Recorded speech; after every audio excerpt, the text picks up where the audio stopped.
All right, guys, welcome back to another podcast on MMA Unhinged. Today, I'm joined once again by my co-host Oscar Silva, and we've got such an important episode to talk about, haven't we? Yes, we have. I'm absolutely ecstatic this week. There is nothing more that I want to do on this Saturday night than sit down and watch UFC 276.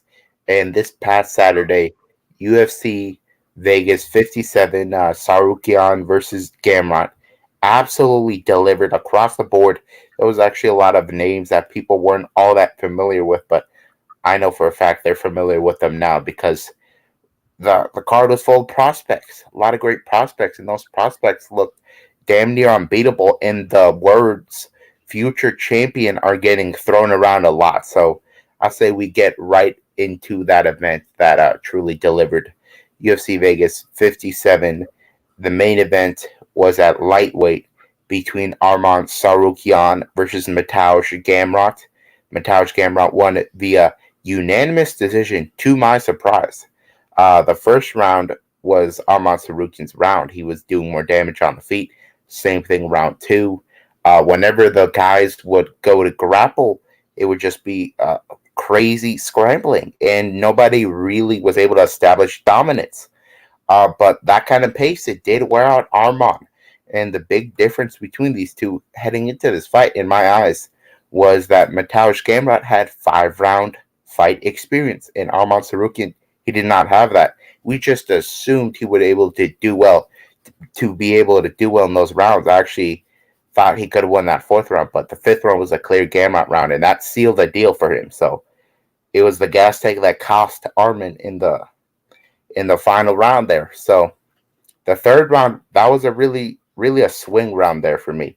I really found it hard to score for either guy, but I did slightly lean Sarukian, because those powerful body kicks were landing constantly. That's one of Gamrot's flaws. He really doesn't do well defending body kicks.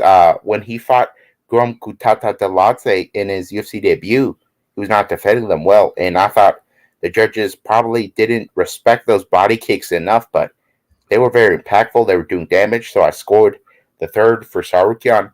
The fourth round is very tricky because spinning back fist, I believe it was, landed, and Gamrot, he fell soon after. I'm not sure if it was a slip, if he was going for a takedown, or if it was a straight up knockdown. He was actually credited with a knockdown, but I'm not entirely sure. So based off the dominant and effective grappling that Gamrot showed in that fourth round, I actually gave the round to Gamrot. He was able to get Sarukian's back. The body language for Sarukian wasn't good.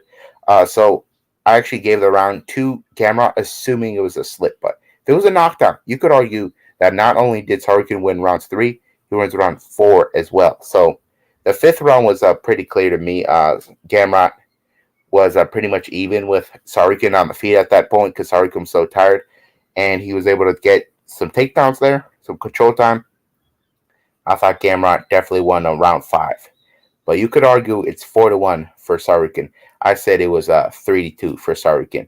How'd you score this one, and what do you think the ceiling is for both guys, especially now that Gamrot traded places with Conor in the rankings? Absolutely. Sorry, this is a fantastic fight, and it showed the potential that these both guys have. I think eventually down the line they'll definitely meet again, but they're going to both be in the top 5, top 3, even maybe for a championship bout. This is an insane fight. I do agree with you with the Arman Tazarian. I believe he won 3-2. I think the first 3 arguably could have went Arman's way, but obviously Gamrot had that 5-round experience. If I'm correct in saying, it's Arman's first 5-rounder, so it kind of showed in there a little bit. And obviously Gamrot, he's fought in 5 rounds outside of the UFC, but he had that, obviously he had that 5-round experience, so maybe that come into play a little bit. But obviously the first round was a tough round to call. And the second, third, I do believe that was Arman, and then the fourth and the fifth, that's Gamrot. But it's that first round we're talking about. That's the big talking point. Yeah, I really think that it all depends on the judges' style. And in my opinion, the judges, they really haven't gotten any better as of late. People keep on complaining, and they really don't change their ways, man. I'll just reference that in the first fight of the night later on. But in terms of both guys' ceilings, I think Sarukian will be the one becoming champion.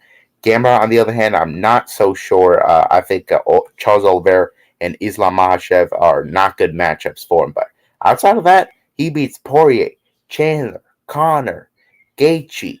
Name the guy outside of Makhachev and Oliveira.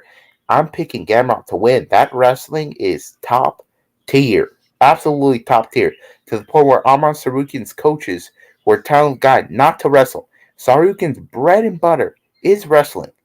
And his coaches said it was not effective against Gamrot. So Gamrot just has that next level wrestling, and his striking is really impressive. Gas tank is great, and the submission offense is some of the best in this entire division. So Gamrot is going to be a top 3 guy very soon. I think he's going to fight for the belt too. And he's going to be the best lightweight out of Poland. Very much established. So I think we're looking at 2 guys that are going to be rematch. Maybe have a trilogy, but such a great fight too. Definitely deserved the fight of the night. This wasn't one of those slobber knockers. It was just a super high level match. And this is a match that I've seen title fights with less technique than this. I'll just say that, like in the last year too. So very awesome fight. We'll move on to the co-main event. Shavkat Rakhmonov defeated Neil Magny by second round submission via guillotine choke. This was what I expected from Shavkat. I said he would get a second round finish. But I didn't think he would get it done this easily. I thought he would strike a little more with Neil. I thought he would probably drop him. But this was just grappling domination by Rakhmonov. He caught one of Neil's body kicks, and he got on top of Neil, and Neil had nothing for him. Absolutely nothing. Shavkat stayed on top, and Neil, he just went for a leg lock out of desperation. Neil's not a jiu-jitsu guy. He's just hanging on for dear life there. And Shavkat was not flustered at all by the leg lock attempt. And then we go to round 2. Straight up domination by Shavkat again. Gets a takedown. Stays on top. There's like 10 seconds left. He jumps the guillotine. The guillotine is his signature choke. That's how he got Alex Cowboy Oliveira a black belt. And he got in on Neil. It was that tight that Neil tapped, and there was just a couple seconds left. So Shavkat, he passed his test with flying colors. The Neil Magny test, it actually doesn't get passed all that much, and especially by finish. So for Shavkat to do this lets you know that he's just one of those guys that's going to stick around in this division and at the top. So we're looking at a guy that's going to be finding himself in a title fight pretty soon. Yeah, absolutely. I think Shavkat, this fight, Shavkat versus Neil, was a big test for obviously Rakhmonov, and he passed the flying colours, looked fantastic in that first round, and the second round, obviously that guillotine choke. Obviously, where Magny's game really shines is that wrestling. And he just didn't look on the same level of Shavkat. Shavkat just looked levels above on the grappling, and obviously the striking as well. As you can see there, 9 minutes and 6 seconds of control time, incredible. 2 out of 3 takedowns. This guy's got the ceiling. Honestly, he's going to be champion, maybe champion one day. Obviously, there's that big fight to come in the future. Maybe him, Kamzat. There's a lot of talk about it. But if you look at his 4-fight run inside the UFC, impressive. And I think this is his biggest win, obviously up to date. Sets him up for maybe a top 5, top 10 match in next, and I believe that's what he needs. That's what he deserves. Some interesting matchups to make with him in that top 10. There really is, and I think the guy he called out, Steven Wonderboy Thompson, is the right matchup. I know Steven wants to fight strikers, but this is the UFC, man. You don't get to pick and choose. Shavkat Rakhmonov, also, I think standing, Shavkat would do pretty well for himself, too, against Wonderboy. But at the end of the day, I think Shavkat would ragdoll Wonderboy and submit him. So if you're Steve Wonderboy Thompson, you got to take a step back, and Shavkat is considered a step back. And, yeah. He's just that's just what you got to do if you're Steve Wonderboy Thompson. Can't really go out there picking, especially when he's been inactive so long. So I really think there's a good chance that we see that fight happen. Let's move on to the featured bout of the night. Josh Parisian gets a second round TKO over Alan Bideaux.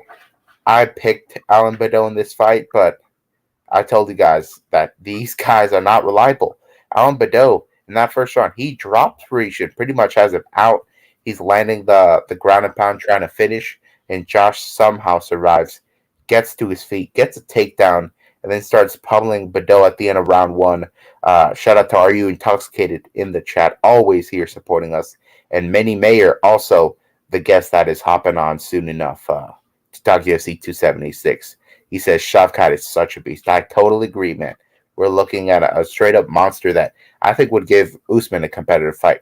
Alan Bideaux, he had himself a good first round, but he fell apart as he has done many times. And come that second round, Josh got another takedown, started pummeling Bideaux, and eventually the ref waved it off. And but I'm actually happy that we got a finish here, because had this gotten a decision, both guys would have been completely exhausted and it would have been such a sloppy fight. So very happy to see a finish, and Josh gets his second UFC win here. And for Alan Bideaux, you have to think this guy's got to be released after this. He's winless in the UFC, gotten finished multiple times, especially by a low-level guy like Josh Parisian. What did you make of this finish and epic comeback by Josh? Yeah, exactly what you meant there. The comeback from Josh Parisian. But, if you talk about low-level heavyweights, yeah, they're definitely up there. Josh said he talked about getting another win in the UFC, but Alan Bideaux, winless. It's not looking great for him. And as you talked about, probably his last fight inside the UFC. I mean, it would be surprising for me to see him, have another fight inside the UFC. But, yeah, a good comeback, a good win. But, yeah, there's not really much to take away from this from Josh. Obviously fighting Adam Bideaux, but it was a good comeback. He done well to come back and get the win. Yeah, and he earned the performance of the night bonus with that one. And we'll move on to another bonus-winning effort by Thiago Moises. He got a first-round rear naked choke, and he did it in the backpack position. Thiago Moises is one of the best BJJ guys in the lightweight division, but these days he likes to strike more, and he's kind of been paying for it. He fought Joel Alvarez, got finished there, but he was fighting a significant step down in competition in Christos Giagos. This is a guy that was having a super competitive fight with Sean Soriano, who's not in the UFC anymore. So I was supremely confident that Thiago would be able to win however he wanted here. We really didn't get to see much striking here, because right away we get Moises on Giagos' back, and Giagos is hanging in there, and eventually he tries to fight the hands, but Thiago Moises, he gets that one arm rear naked choke, just like his training partner, Grant Dawson. He and Grant Dawson, a lot of people don't know this, but they're like the Darren Till and Hamzat Chimaev of ATT. These guys, they just clicked as soon as they met each other, and now they're training partners, and they're elevating each other's game. And now they both got one arm rear naked chokes in the UFC back to back. So really like that partnership, and Moises, he definitely needed this win to stay in like the top 25 in the lightweight division. Absolutely. Fantastic fight from Thiago Moises. And we talked about how good he was in his Brazilian Jiu-Jitsu, and showed it once again. You talked about falling in love with his hands as of late, but obviously going back to his bread and butter. And I think that's what he needs to do when he gets to get these wins inside the UFC.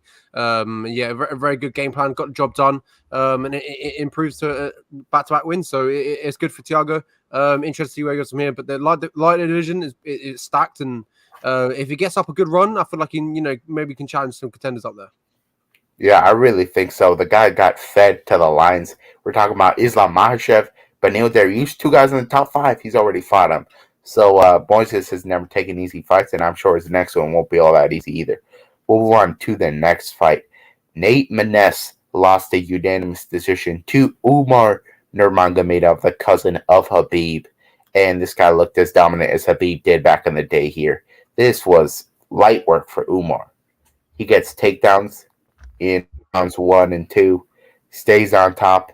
Nate Maness does not try to get up whatsoever, because if he did try to get up, he would have gotten his back taken and Umar would have won via submission. But he just held on, tried to survive there. And come the third round, Umar stands with him, and he lands a thunderous kick. Those kicks were at lightning speed. You just can't see him coming. And they clip to Nate Maness. And then Umar goes ahead and gets another takedown. But Nate Maness just really doesn't give Umar the openings to get a submission or to go for ground and pound. So it goes down as a dominant unanimous decision for Umar Nurmagomedov. And I cannot wait to see where this guy goes next after he has earned himself his top 15 ranking here. He actually knocked Adrian Yanez out of the top 15 rankings, even though he's not beating the names that Adrian has beaten. It's just the ceiling that this guy has. That's why he's ranked where he's at. And Yeah, Adrian Yanez has been in the rankings for what, a week? Yeah, I feel bad for Adrian there, but that shows you just how fun bantamweight is. These guys are fighting for that number 15 spot constantly. So for Umar, you can really go a multitude of ways with him. I say he gets the winner of Ricky Simone and Jack Shore. Probably do that one. Absolutely, fantastic fight. That nickname, his surname, obviously full display on the weekend. It was absolutely incredible. And Nate Maness is obviously a fantastic fighter. He just shows the levels that Umar is on. Ridiculous, a fantastic performance, and it was great to see him obviously improve 15-0. 3 out of 4 takedowns, 10 minutes of control time. As you can see there, scorecard 30-25, just ridiculous. Yeah, that's the kind of domination you want to see from a prospect like that. A guy that was basically minus 1,000. He looked every bit of it. We'll move on to the opener of the main card. Chris Curtis won via unanimous decision versus the black belt hunter, Rodolfo Vieira. And I really thought this fight was going to end via finish. I was so confident. I thought Chris Curtis was going to get a knockout or Rodolfo would get a submission. This did not exactly go the way I thought because Rodolfo Vieira has improved his striking by leaps and bounds. I did not see this coming. This guy was having a competitive striking match with Chris Curtis. In fact, he was landing more head strikes. But Curtis's body work really paid dividends here. Chris Curtis, in that first round, was defending takedowns at an insane rate. Across this fight, he defended 20 takedowns successfully. That might be a record, I believe. Chris Curtis has some of the best takedown defense I've ever seen at middleweight. And on the feet, as I said, the bodywork was paying dividends. That first round was actually razor close, and I scored it for Rodolfo Vieira. He got some clinch control time there, even though he failed the takedowns. And on the feet, very competitive. But that was him with his gas tank not compromised. And over time, it definitely showed that it's not the best, but it is improved. I'll say that. The second round was very close, but Chris Curtis was able to hurt Rodolfo Vieira with body shots. He looked visibly in pain, like at the end of that second round. So that really convinced me that Curtis won that round. And the third round was very close too, but I thought that Curtis was landing the better shots, and I scored it for Curtis. But this was way closer than I thought it would be on the feet. And the big commentator I had on Vieira coming into this fight was his wrestling wasn't all that good, and Curtis' takedown defense was going to hold up, and it did. So Curtis got the victory, as I predicted. What did you make of Rodolfo Vieira's improvements? It was good to see him. Like, obviously, in his last fight, last few fights, obviously, Fluffy Hernandez. Obviously, that the lack of the stamina, the cardio issues. Obviously, it showed a little bit in this fight. But as you talked about, his striking is come leaps and bounds, and that's what you like to see. A BJ practitioner like him, if he can sort out his striking, he's going to be dangerous. A fight for anyone. But as you showed here, Chris Curtis looked phenomenal with his takedown defense. As you talked about, 0 out of 20. Did not land one. It was insane. It was Chris Curtis definitely showed that he has, he's got his grappling defense on point. But it was a fantastic fight from Chris Curtis. I think he won the second and the third round. The first one, obviously, talked about was really close. And I gave it to Vieira. But after the first round, as we talked about last week, it's a bit of a sticky one because obviously Vieira slows down, and that's what we saw on the weekend. If he can fix them issues, I think he definitely can cause some trouble. But Chris Curtis had his number that night, and I think there's a lot of good fights for Chris Curtis when he's fighting. He's always in a good scrap. So another one. It was good. This is a good way to kick off the main card. It was exciting. It was a good scrappy fight, and obviously Chris Curtis got the better of it. We'll move on to the prelim headliner. Carlos Ulberg scored a first round TKO over Tafon Nchukwi. We were really criticizing Ulberg's last performance. We were saying he didn't go for it. Wasn't all that aggressive. In this fight, he found that opening, and he went right for it. He was able to hurt Nchukwi, and then later he knocked him down and had Herbine pull him off of Tafon. And this is reminds me of the guy that's on the Contender Series, man. This guy was very aggressive. I don't know what happened in that last fight against the Water Buffalo, but in this one, he looked impressive. He looked powerful. If he fights this way, I think he can go definitely further than I thought he was going to go. A lot of people were confident that Tafan's physicality would be able to pay dividends here, but we really didn't see any clinching. We didn't see, what I thought we would see here. So, very quick fight. Impressive by Ulberg. We have no idea where his ground game is at. So, I don't know about that. But in terms of striking, he can do well for himself against the vast majority of this division. Absolutely. I think this is the fight that I needed to see from Carlos Ulberg is being a little bit more patient, being more clinical. He strikes. Obviously, we talked about his kickboxing experience and how good he was. But I talked about how it's different for him to, utilize that when it comes to MMA. We've only seen a few people come over from the kickboxing scene and utilize it as well as they have. But I think this is the fight that I needed to see from Carlos Ulberg. He picked his shots. His accuracy was on point, and obviously he showed the power as well. So this is a confidence booster for me moving forward. I feel like I can pick him with a little bit more confidence now. Against Tafin Nchuku, who's obviously a phenomenal fighter, has heavy hands. And that, I feel like that's what we need to see from Carlos Ulberg. He stayed at distance, picked his shots, and it is a beautiful game plan. Yeah, in terms of his next opponent, I think it should be the winner of Nikolai Negumereanu and Nicolas Porteria, because those guys are strikers, and Ulberg still probably got to work on that ground game. So I'll take it easy on Ulberg there. We'll move on to the next fight. Shahyelan Nordembeka wins via unanimous decision versus TJ Brown. TJ Brown was a 2-1 favorite here. A lot of people thought that TJ would dominate this fight. In fact, I heard a lot of people saying he was the better wrestler, but I pointed out on this show that Shahyelan is very physically strong. And in this fight, his striking looked improved. He looked more aggressive.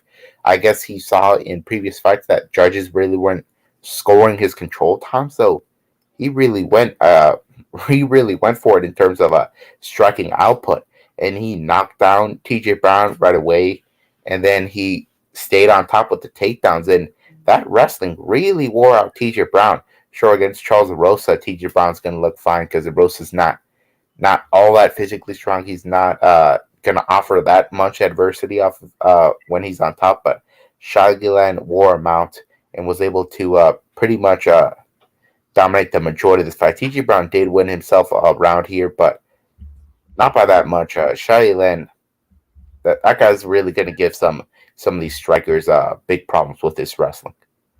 Absolutely, and as you talked about, fantastic fight. As you talked about, physically strong, striking looked good, and obviously the grappling as well looked good. It didn't. Obviously, before the fight, you talked about when he was inside the octagon when they're fighting. It really showed how big he was, and obviously that featherweight division is, as you talked about, some good fights down there, some good fights. But it was a fantastic performance.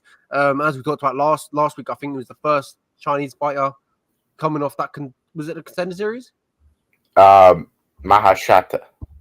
Yeah, Mahashata, UFC 275 got a knockout. So he would now be the.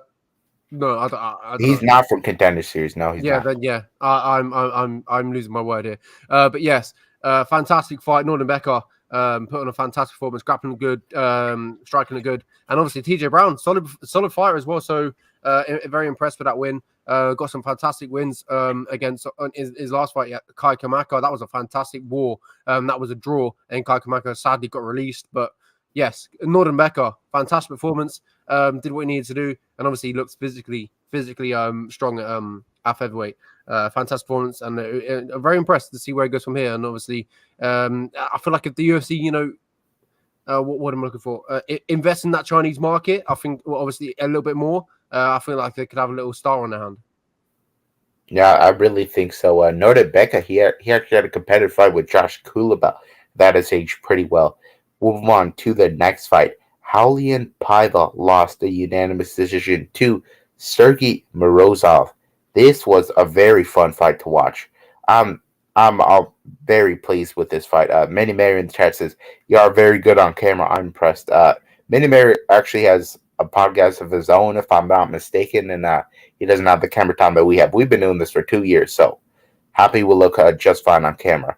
Raulian Paiva was able to rock Sergey Morozov right off the bat, and I was thinking, my goodness, why would I pick Sergey Morozov in his last fight? He got rocked, and then the deck of cards fell apart right after. But in this fight, he showed real resilience. He actually showed that he recovered from that strike, and he was able to beat Raulian Paiva not only with his hands, but with that wrestling. And doing that against a team alpha male guy is not easy. Raulian Paiva has actually not been easy to out grapple in the UFC. He actually does a lot of striking, and he's the one usually going for takedowns, especially against Kyler Phillips. He beat Kyler Phillips with wrestling. So for Morozov to be able to bounce back after that really tough first round was impressive, because in the last fight, after he got rocked, he did not look well. So he improved in this one, but that durability is suspect on Morozov. But for Paiva, he's got nothing to be ashamed of here. He looked like less hittable to me than he has in previous fights, and coming off a knockout loss, to be able to hang in there with Morozov, that was pretty good, because I thought Morozov was going to knock him out. Absolutely, and they fed him to the wolves. If you look, as you talked about, last two fights, Sugarshawn, then also Morozov. Obviously, Morozov in his last few fights not had the best. And Douglas Silva and Andrade got submitted, and obviously against Umar as well, he got submitted. But back to winning ways against Raulian Paiva, who I talked about last week, who I think is a really good fighter. Set from his last two losses, I think he's got some potential, and obviously no shame in this loss. He talked about a very close fight. Just obviously he talked about that, maybe that durability issue from Morozov, but the cardio as well from Paiva, I think he could have been a little bit more active, but that probably would have won the fight. But Paiva's definitely got some skills, some talent, but maybe he's there's something missing. Maybe the volume is maybe I'm not sure what it is, but there's something missing for Paiva. But he'll figure it out and he'll come back. He's got some potential to got potential. So I'm interested to see where he goes from here. But that bantamweight division is stacked, and obviously Morozov is back on a win. Yeah, I really love this bantamweight division. These guys aren't even ranked, and they're close to that, in my opinion. Move on to the flyweight clash between JP Baze and Cody Durden. I knew we talked about Baze struggling at flyweight. He said he can't take a shot at flyweight, but I didn't think it would be Cody Durden that would crack the chain. Cody Durden's a wrestler, not that much of a striker, but in this fight, he did not respect JP Baze at all. He knew that JP Baze is compromised at flyweight. This is a horrible weight cut for him, and he drops him right away. And then JP Baze is unable to recover after that. Cody Durden swarms him, lands ground and pound. You could see that JP Baze was kind of out, but his body was locked up, and just couldn't defend himself. And the fight was over shortly thereafter. For a flyweight to have a knockout in a minute, that lets you know JP Baze's chin is no good at flyweight. And he's definitely out of the UFC. He's taken horrific beatings in the UFC. I believe he's been knocked down. So he got knocked down he got knocked down once in this fight. In his last fight, he got knocked down 3 or 4 times. And then when he fought Bruno Silva, he got knocked down 2 or 3 times. He's taken a horrific beating in the UFC. Not a UFC caliber guy, and definitely needs to fight exclusively at bantamweight. Exactly, and obviously, as you talked about, the losses inside the UFC, probably his last, I presume as well, had not had the best of luck inside the UFC. 3 back-to-back losses now. Bruno Silva, Montel Jackson, now Cody Durden, and as you talked about, every time he drops down to flyweight, he gets knocked out. So as you talked about, that bantamweight is probably the best move for him. And he was scheduled, obviously went up to bantamweight against Montel Jackson, then went back down. Yeah. He said it was too physically strong, but maybe the bantamweight is the move, because obviously Montel Jackson, he hits like a truck and he didn't get knocked out. So it's maybe the bantamweight is the move. That's probably the smart move. And Cody Dunn, obviously returning back to the win column after his last fight against Mohamed Mokaev. Good for him to get back in the win column, but man, it was insane. Roman stole JP's chin. Yeah, that's tough. Yeah, JP Baze is in a tough spot outside of the octagon as well. But I think he'll pull through, man. I think this is going to be one of those guys we could possibly see in a Bellator soon. If because bantamweight and Bellator, they got a guy in Danny Sabatello who got rejected out in contention. He's lower level bantamweights from the UFC do pretty well in Bellator. I'm not saying he's going to become a title challenger or anything, but he could hang in there in Bellator. Move on to another bantamweight fight between Brian Kelleher and Mario Bautista, former guest on the show. Bautista looked mighty impressive in this fight. So he was fighting Brian Kelleher. A lot of people said if Kelleher wins this fight, he's going to be getting takedowns. He's going to out-grapple Mario Bautista. We knew Mario Bautista was a better striker. But what does Bautista do? He goes right into the danger zone. He goes for takedowns, and he doesn't care that Brian Kelleher has a signature guillotine. He defends it easily, and then Brian Kelleher tries to get up to his feet, gives up his back, and he's the one getting submitted. I don't think anybody called this. Mario Bautista really is not a submission guy that we know of, and he submitted Brian Kelleher, a black belt, a guy that everybody respects in terms of jiu-jitsu. And wow, for Mario Bautista to pull this off, mighty impressive. What do you make of his improvements in the jiu-jitsu realm? Yeah, absolutely phenomenal. And I guess Brian Kelleher is obviously a good grappler in his own right. The biggest win of Mario Bautista's career. I feel like we talked about him a few fights ago. We hyped him up, then he lost, but I can't remember who it was against off the top of my head. Trevor Jones, you mean? Yeah, Trevor Jones. I feel like we picked Mario Bautista to beat Trevor Yeah, Jones. we did. Trevor Jones. So yeah, the potential is coming through. Obviously, last fight, Jay Perry, and then obviously beating Brian Kelleher. He's on the right track. Bantamweight is ridiculously stacked. If you look at the top of the division, maybe a few names that he could probably pick off, but beating Brian Kelleher is the right track, the right way to the top of the division. Yeah, 100%. Mario Bautista, I actually matched him up with somebody else that won on this card. I matched him with Sergey Morozov. So I would love to see that one. Both guys didn't take all that much damage. Morozov, of course, he got rocked, but he's always down to be active. So I would love to see that one. Move on to the opener of the card. I referenced this earlier. I said that the judges messed up once again. Vanessa Demopoulos beat Jin Frey by split decision. And one judge scored 30-27 for Demopoulos. I don't get it. I don't. The first round, Demopoulos is getting tagged. It's visible on her face. It was clear to me that Frey was a more powerful striker, landing bigger punches. And the judges, they go ahead and score that round for Vanessa Demopoulos. How did you score that round? Because I thought it was clear. Yeah, exactly what you said there. It was a very close fight. I just talked about probably a clear Junior Frey round. On the prelims, it was a very good fight. The first one to kick off the evening, but one we're probably not going to be watching again, not tuning into, but it was a tough one. I just talked about Junior Frey probably could have got the nod that night, but a 30-27 scorecard to Donopoulos. I don't know. I'm not too sure about that one. Yeah, and then we go to the second round. Vanessa Demopoulos is getting hit once again. But she's actually landing some better strikes, but not better than what Jin Frey's landing. But the third round actually did score for Vanessa. She was getting some control time up against the cage. Frey was fading, not really offering that much offense on the feet, and Demopoulos was walking forward, landing significant strikes. Scored that third round, no problem for Demopoulos, but second round, I scored for Frey as well. So I thought the judges messed up again. I don't exactly know what they were seeing with Demopoulos' striking.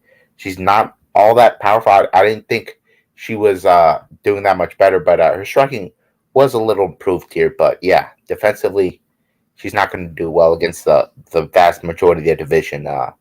But that was about it for UFC Vegas 57.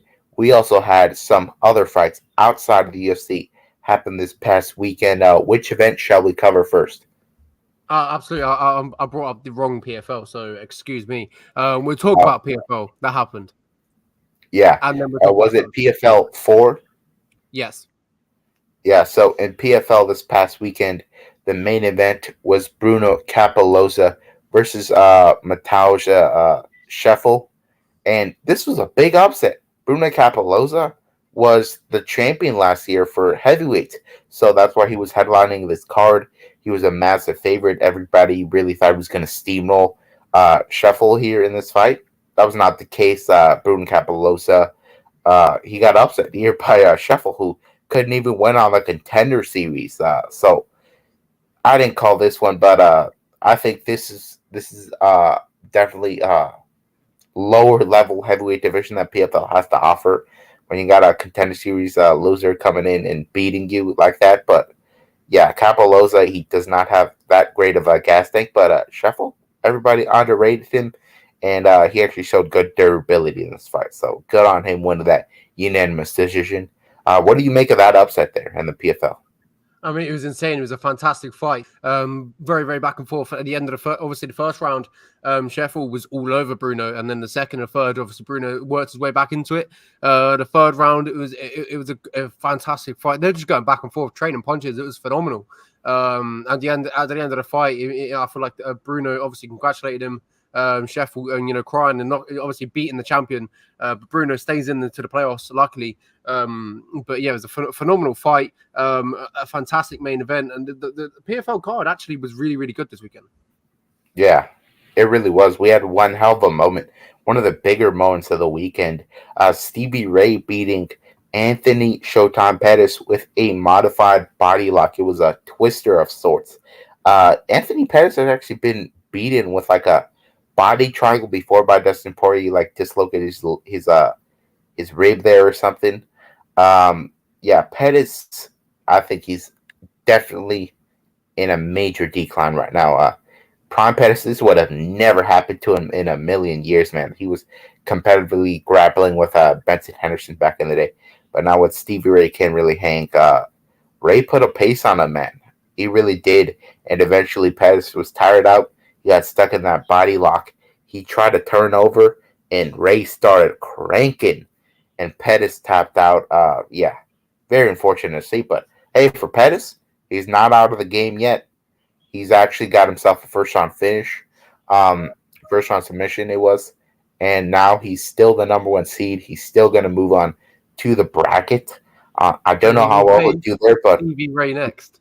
Yeah, he better hope Stevie Ray doesn't get him in that body lock again if they fight. So very interesting scene with PFL. It's super weird that you can beat a guy and like you'll be excluded from the bracket and the guy's still in the bracket because he's got himself a first round finish. I think that's kind of weird from PFL's end, especially when we're talking about big money here. So yeah, PFL they got a strange style, but it makes them stand out. Exactly. It was good to see, for me to see Stevie Ray get it done. Obviously against Pettis, fantastic legend. As we talked about, the card was a phenomenal. Abreu getting it done. Chris Wade absolutely starching Carl Bochniak, and Bochniak has a fantastic chin. That was obviously a fantastic win for him. Bubba Jenkins getting it done against Exxon, and obviously Maurice Green against Goltsov. That was just Goltsov just uses wrestling to pretty much control Maurice Green in that one. Lance Palmer getting back to his old ways, using his wrestling to dominate Shaman Moraes. And then one of the fights of the weekend was Kai versus Juan Adams. This was a fantastic fight. If you haven't watched this, go back and watch it. It's phenomenal. Flores versus Kudo. Kudo absolutely starching Flores in 2 minutes 52, and obviously Brandon Loughnane getting a tough fight in the first fight of the evening. It was a tough one. He moved on to the playoffs as well. So it's good to see some Brits moving on forward. For me anyway. But yeah, Juan Adams versus Kai. That was one of the fights of the weekend. It was incredible. Yeah, I was very impressed with this PFL card. They actually do a really good job of filling their cards top to bottom with solid names. I think we'll move on now to Bellator 282, headlined by the middleweight title fight between Gegard Mousasi and Johnny Eplin. I didn't feel that a lot of people gave Johnny Eplin much of a chance heading into this one, including us. We kind of thought it would be a similar fight to the Vanderford fight. Musashi does have good takedown defense, but Eplin is a savage. He won this fight 50-45. He looked incredible the whole time through. That takedown threat for Musashi on the feet was a big problem. You saw Musashi wasn't as loose as he usually is because he was worried about that takedown. And we saw Eplin land a knockdown in this fight. We saw him hurt Musashi multiple times and just get takedowns when he wanted them and be able to establish dominant positions. Musashi, he didn't look like the champion that we know him of. Eplin is a monster out of American Top Team. He's 12-0 undefeated, and this is a guy I'd love to see tested in the UFC. But yeah, straight up monster. Looked incredible out there against a straight up legend. Absolutely agree. I thought this was quite a similar matchup between Musashi versus Vanderford, but it just shows that obviously Eplin is a fantastic grappler, fantastic striker. He put on a fantastic performance. Bellator this card this weekend was good. Danny Sabatello obviously put in 5 rounds of whether you liked it or not. It was a good performance. It was a fantastic performance. He did what he needed to do to win. Magomedov obviously returning back to winning ways against Eric Barzola in that 4th round. Probably needed that finish as well. It was the first 3 rounds were very close. Brendan Ward obviously getting them. Brent Primus suffering a knockout. Oh man, he was getting dominated in that 1st round. The 2nd round, obviously, it came through. Kat Zingano obviously doing what she needed to do, and Sabah Marcy, wow, yeah, that was insane. But yeah, the card this weekend was also good. Aaron Jeffrey, Cody Law suffering a defeat. I told you to watch out for him last week, and then he suffered a defeat as well. So there were some upsets, but there were some really good fights to watch on this card. But man, as he talks about Musashi losing against Johnny Eplin in that fashion as well, to be that dominant losing, I really didn't see it happening. But it just shows, obviously, Musashi is human. They just talked about there was talks of light heavyweight after this fight. So be interested to see where Bellator and Musashi go from here. Yeah. I would think they would consider doing a rematch here, but you never really know. And for Danny Sabatello, this guy is a real character. He's now matched up with Rafion Stotts next in the semifinals, I believe it is. And that is going to be very entertaining, but I think that's a great matchup for Stotts. Stotts is shown to be able to defend takedowns against great wrestlers, and on the feet, he's definitely got an edge there, as we saw. Higo was able to do more damage than Sabatello in one of those rounds, steal it. So, yeah, in terms of that fight, I think it's one of the best rivalries Bellator has had in a while there. So, very excited to see it. And what do you think the UFC is going to have to offer us at UFC 276 Adesanya versus Kelleher? I mean, we've got such a great card this weekend. And also, we've got a great guest. I believe he's backstage, Manny Meyer, joining us to talk about UFC 276. So thank you so much for joining me. How are you? What's up, guys? How are you? We are doing great, man. The energy is coursing through our veins, man. This is exactly what we live for as MMA fans. One of these big fight cards. Yes, sir. Can you guys see me well? Is it good? Yeah, that's fine. Yeah, we can hear you excellent as well. There we go. All right. Yeah, how are you guys doing? We're doing great, man. As I said, very energized by this card. Yeah, man, this is the most stacked card of the year, obviously. It's crazy, this card, right? I mean, you remember the leaks like a few months ago that it was on the board. And we saw all those matchups, right, being made. It was crazy. Yeah. It was crazy. Yeah, I remember that day was a huge news day for my page. Of course, I think I grew like 300% in terms of following and engagement. It was wild. And it looked like a fantasy card, but most of it was actually true, so we're getting exactly what we wanted here. Yes, for sure, man. This card is crazy. I can't wait. The main card's great. The prelims are good, and it's going to be a great night. I can't wait, honestly. All right, so I say we get right into this card. The main event of UFC 276 is for the middleweight championship of the world. The middleweight champion, Israel Adesanya, will be defending against Jared Cannonier. I say the special guest, Lenny, starts us off with the preview. Who is your pick here, and what do you think the stakes are for Adesanya in this one? Yes, sir. As y'all already know, Israel Adesanya is my favorite fighter in MMA right now.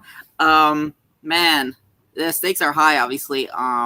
Going for another title defense against the very dangerous Jared Cannonier. I think he's going to win by decision. I don't think it'll be a finish. I think Jared's very, very tough. He's gonna weather the storm. I think Israel Adesanya will pick him apart on the feet. He'll be able to defend Jared's takedowns and win by decision. But it's going to be a very competitive fight. Obviously, as an Izzy fan, I'm nervous, but this is going to be a great fight. I can't wait. But I see Israel Adesanya edging it out. Lenny, how do you see this one going? Absolutely agree with Manny there. I believe, obviously, if you look at Jared Cannonier, his last few fights, Rob Whittaker, obviously, that was a tough one for him. And obviously, if you look, I know MMA math, it's hard to predict, but Adesanya, beat Rob Whittaker, but I just believe he's going to make it look better. He's going to be more, what's the word? He's going to make it look more fluent, just without any trouble in this one. I think he's just going to come out this one unscathed, and obviously, Jared Cannonier is going to suffer a loss, as we talked about before we went on there. He's been knocked out at heavyweight. And obviously we're not talking about heavyweight boys, but I believe Adesanya has that precision, has that accuracy, has that power, that skinny power to be able to knock out Jared Cannonier. So this is a great matchup for Israel Adesanya. I think this is truly a fight that I think is very hard for Jared Cannonier to win. Jared Cannonier, of course, started out at heavyweight, went down to light heavyweight, and he is now at middleweight, where he's lost to one man, Robert Whittaker. And in that Robert Whittaker fight, he was on skates. He got hit with a 1-2 head kick, almost got knocked out. Adesanya is the best striker in this division. He has not lost in this division. And if you look at his last two fights, he was fighting guys that were inferior strikers to him. So what were they looking to do? They were looking to grapple. Jared Cannonier will not be looking to grapple. He's not a grappler. So this is a pure striking match. So Adesanya will be able to be free with his strikes. He can throw the strikes he was not able to throw against Robert Whittaker and Marvin Vettori, because they would catch those kicks. They would take him down. Against Jared Cannonier, it's no problem. He can throw whatever he wants. And Jared Cannonier, what is he? He's a knockout artist. So in order to, go for the knockout, you have to be in the pocket. And you may have to overextend at times. And he does overextend. And what is Adesanya's bread and butter? Counter striking. So we're going to see Jared Cannonier go to throw one of those big bombs. And what's Adesanya doing right there? He's going to counter him. He's going to drop him. And he's going to finish him.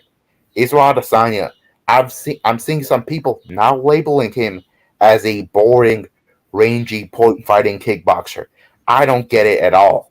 But the reason he's been going to decision, I think, is because he's been fighting these grapplers. He can't throw what he wants. But now he's fighting a kickboxer that is 38, has been knocked out by Dominic Reyes, and got knocked out at heavyweight before. Israel Adesanya will close the show. He will be more aggressive than we've seen him recently, and he will get a finish. Third round TKO for Adesanya.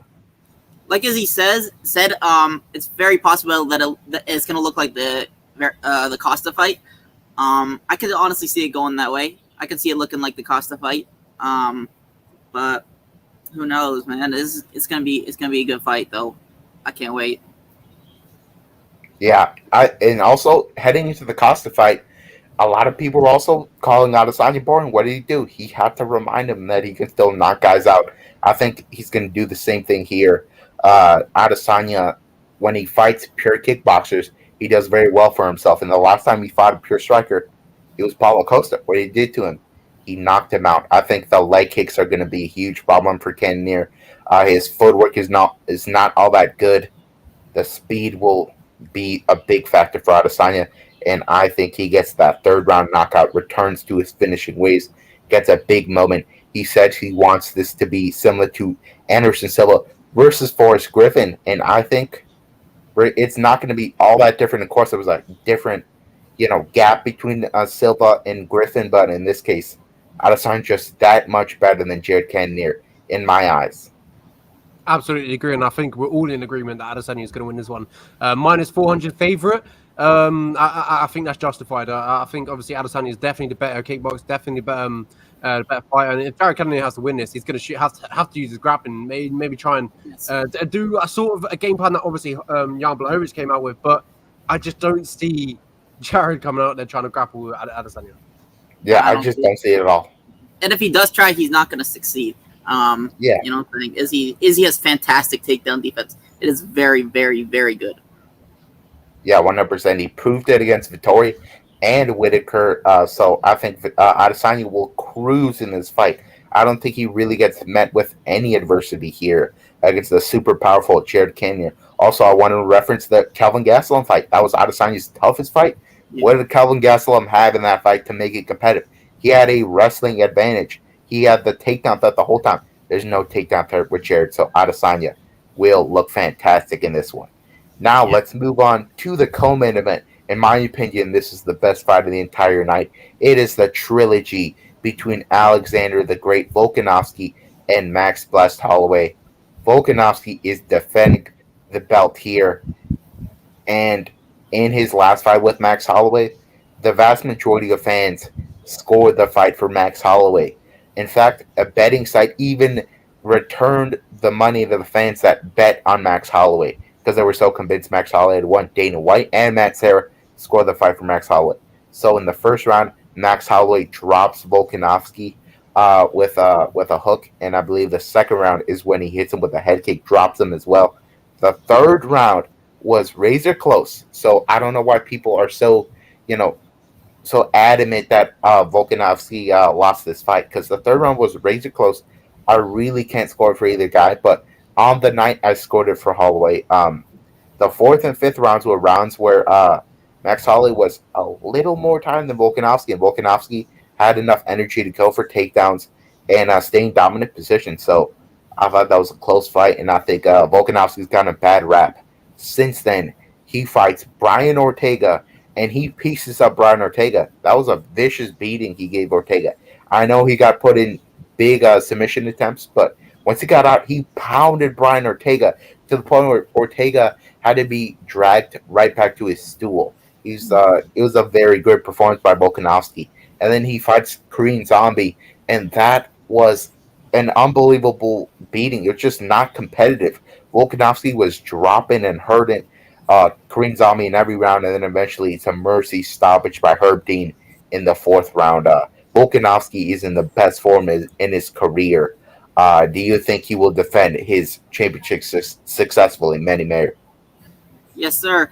I think Volkanovski is going to win by unanimous decision again, and I think it's going to be still. I think it's going to look very similar to the first two fights.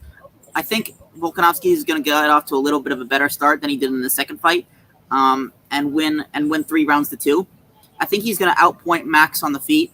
Max isn't going to try for any takedowns. He's going to be a little bit better than Max on the feet, and I think he'll cruise to a decision win and still. I just don't think Max has what it takes right now to beat Volkanovski. Volkanovski just too quick, too powerful, too good of a takedown defense, and I think he's going to cruise to a win. Lenny, how do you see this one going? Do you think it's and still or and new?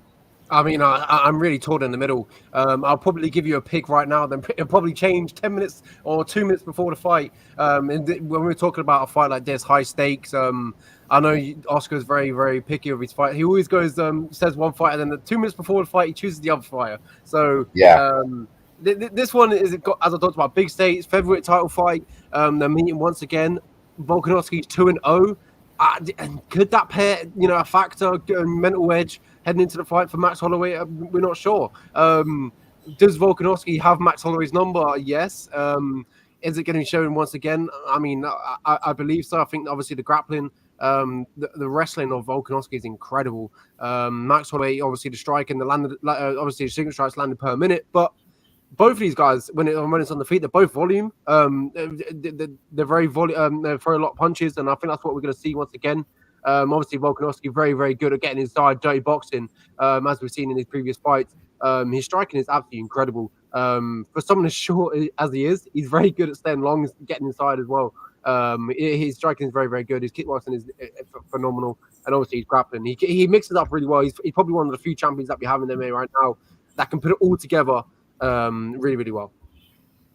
Yeah, and on the Max Holloway side, in his last fight, he fought Yair Rodriguez, and he was a massive favorite heading into that one.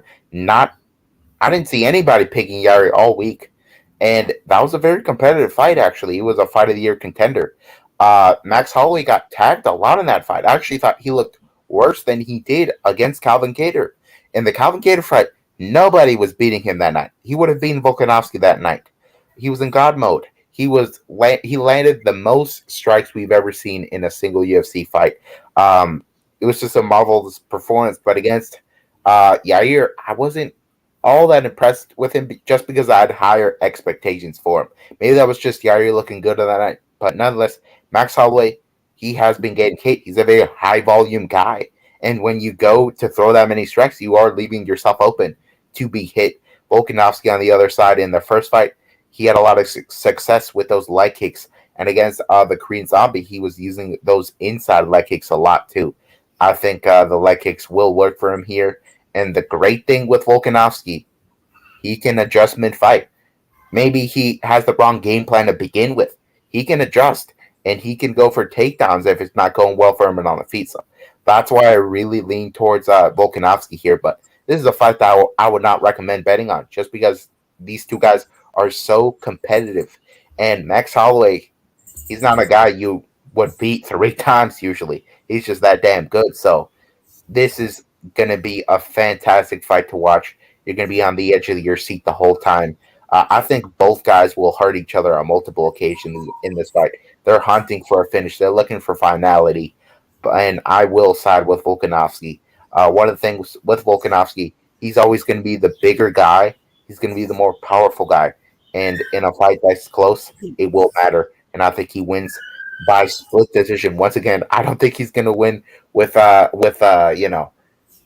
in a manner that convinces the majority of fans. I just think these guys are that competitive. And Holloway's still just 30. He's still improving his game. Volkanovski, on the other hand, I think is maybe more of a finished product. So, yeah, fantastic fight on paper. I'm picking Volkanovski to win by decision. Let's move on to the middleweight title. You know what's great about this whole card is a lot of these fights are just stand-up fights. A lot of striking we're going to see out there. A lot of heavy leather being thrown. We'll get to Lawler and Barberena later. Oh boy.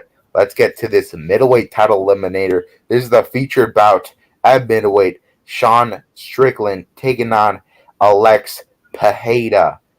My goodness. This is the put up or shut up fight for Alex. So he's 2-0 in the UFC. He fought Andreas Michailidis, flying knee, KO. But that first round, he was getting dominated, straight up dominated. He got taken down, held up against the fence. He could not get up until right at the end of the round. So Andreas Michailidis, I know he's a black belt, but nobody's really saying he's this great grappler. But in the second round, he gets the flying knee, sure. And then he fights Bruno Silva. And in that fight, I really thought he was going to get some quick knockout there because Bruno is a striker too. But Bruno, in that first round, he stood with Alex and he did just fine. But of course, after he got tagged a couple times, he went for that takedown. And that wrestling really wears on Alex. It showed later in that fight, he looked clearly, very exhausted because he could not get Bruno out of there. And he's fighting longer rounds than he's used to. Remember, in kickboxing, those rounds are 3 minutes, if I'm not mistaken. In MMA, they're 5. So he's a little more tired, and the grappling wears him out.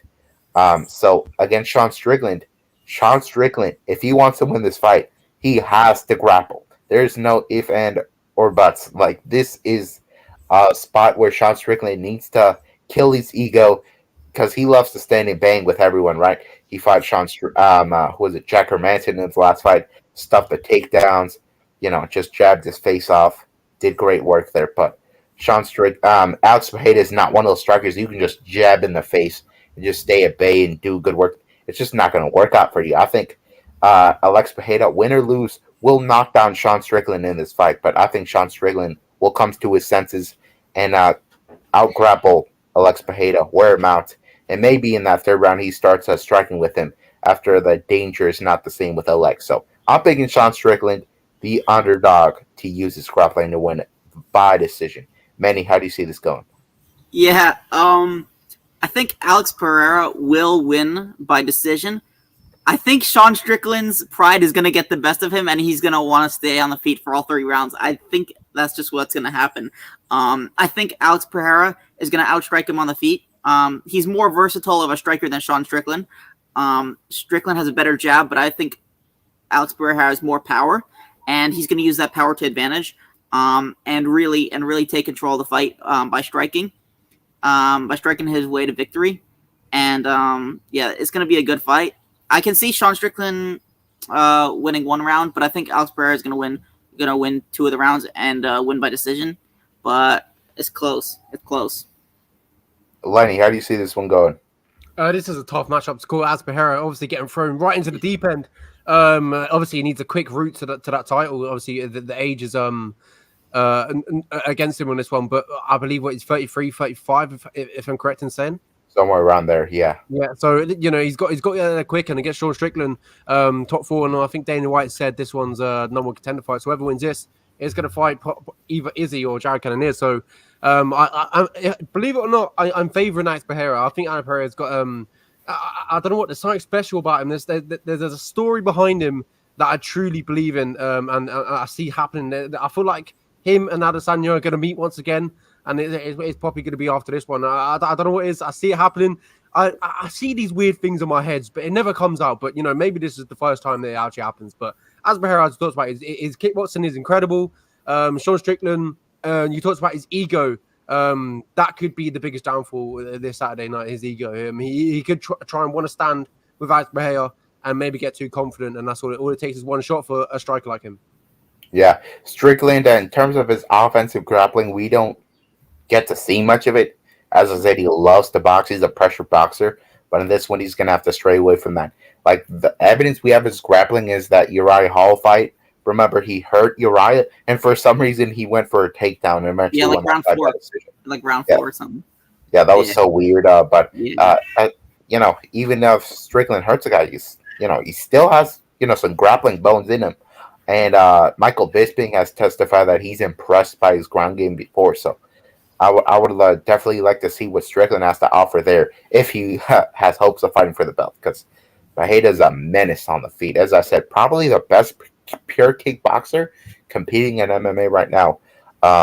We'll move on now to the opener of the card. Wait, hold on. I think Miller and Cerrone also is on the main card also.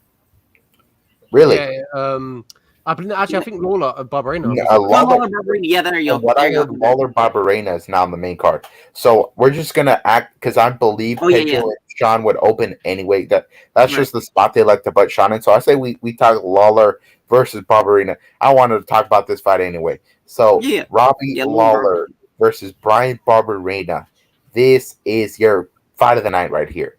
Both guys have no style that will not please the fans. They love to stand and bang.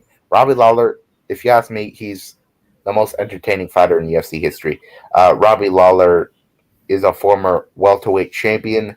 I know he's fallen on hard times, but he's got a good matchup here in Brian Barbarena, Brian Barbarena, a lot of people haven't really realized, but this guy's actually on a decline himself.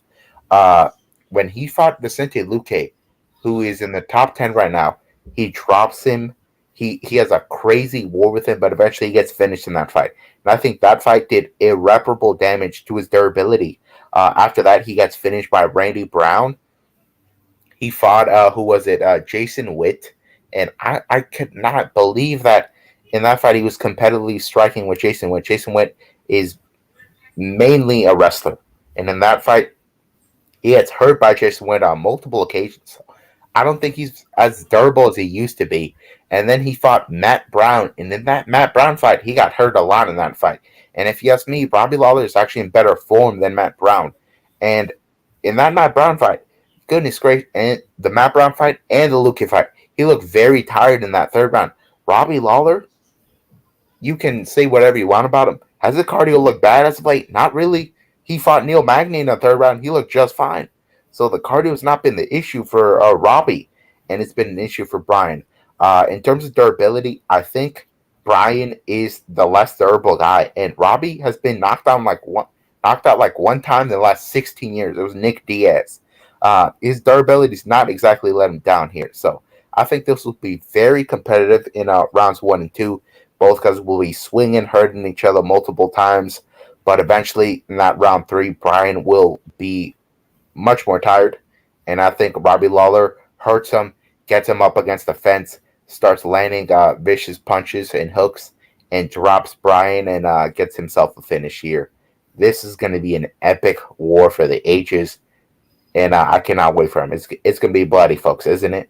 Manny, Yes, how do you see this one happening?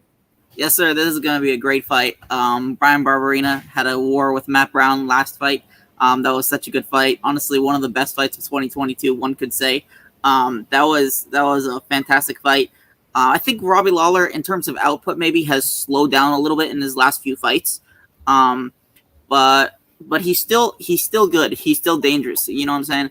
But he's good. I think Barberena and Lawler is going to have a competitive fight, like you said, for 2 rounds. But I think Barberena is going to wear down on him in the 3rd round and win by 3rd round TKO, actually. Wow.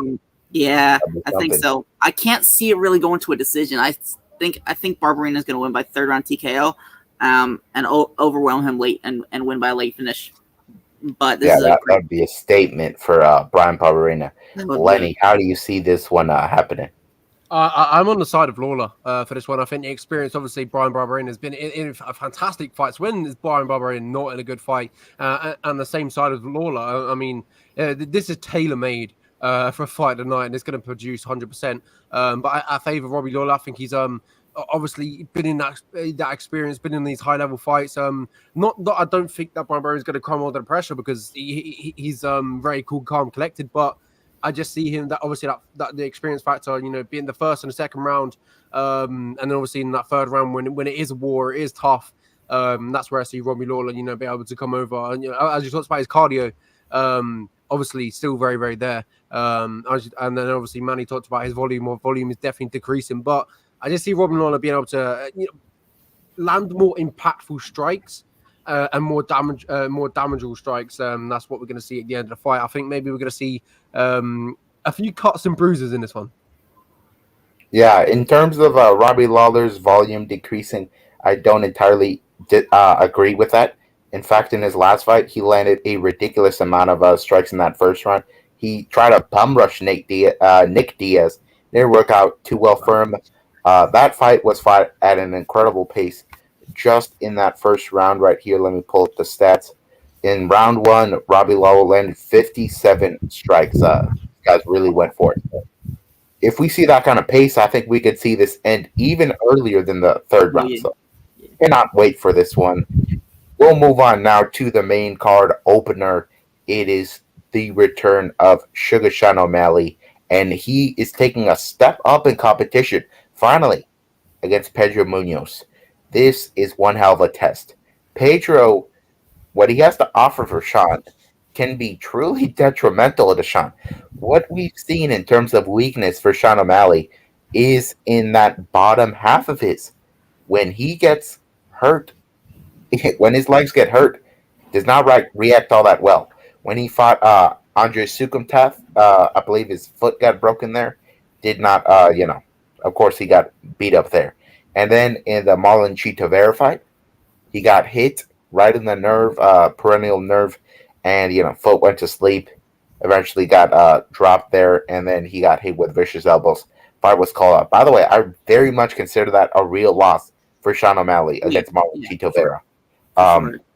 So if I'm Pedro Munoz, I'm kicking as hard as I can.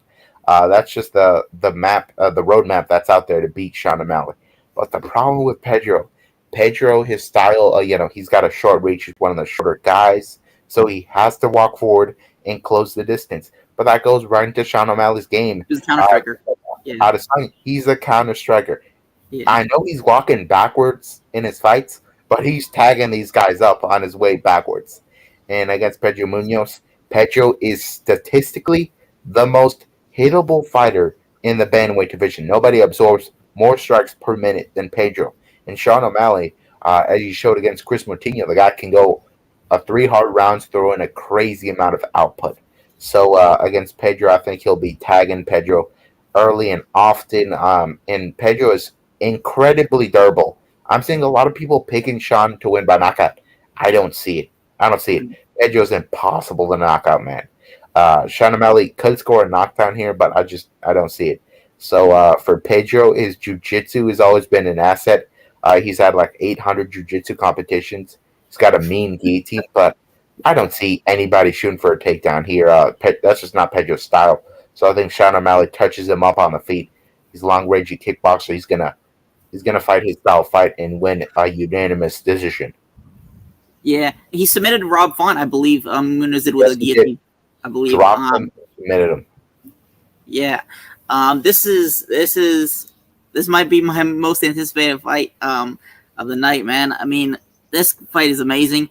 Sean O'Malley, obviously the Sugar Show, taking a step up in competition. I think he'll win by decision, like you said. I think Munoz will try to wrestle with O'Malley, and O'Malley will stuff most of the takedowns. Maybe Munoz will have a little bit of success, but O'Malley will get back up, and he'll outpoint Munoz on the feet, and really use his counter striking when Munoz tries to come in range. Uses offensive striking and win by decision. But it will be a competitive fight. It will be a good fight, and I think O'Malley will pass his test. Now, Lenny, do you think Sean O'Malley passes the test? Absolutely. I think, as he talked about, Pedro Munoz, one that notoriously a very, very hittable guy. And if you're coming up against a striker like Sean O'Malley, I think it's tailor-made, a fantastic matchup for him. A very smart decision, I think, from the UFC to match up against Pedro Munoz. And I feel like we're going to see a good performance. And obviously, we're going to talk about Sean O'Malley once again. But as you talked about, if Pedro Munoz wants to win this fight, he's got to do what he done with Rob Font, get him down to the ground and try and submit him. That's the path for it to. Or even what Oscar said as well, them calf kicks. If he wants to get success in this fight, he's got to go in them calf kicks early, and maybe with his grappling early. Yeah.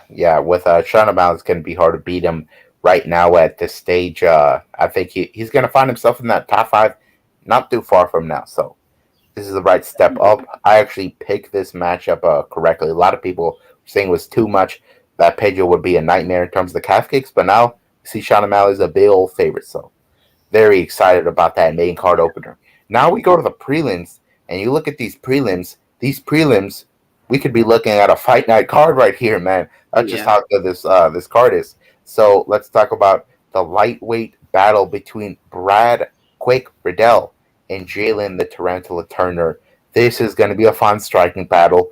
This is also another fight that could be fight of the night too. They could give out a double fight of the night bonus.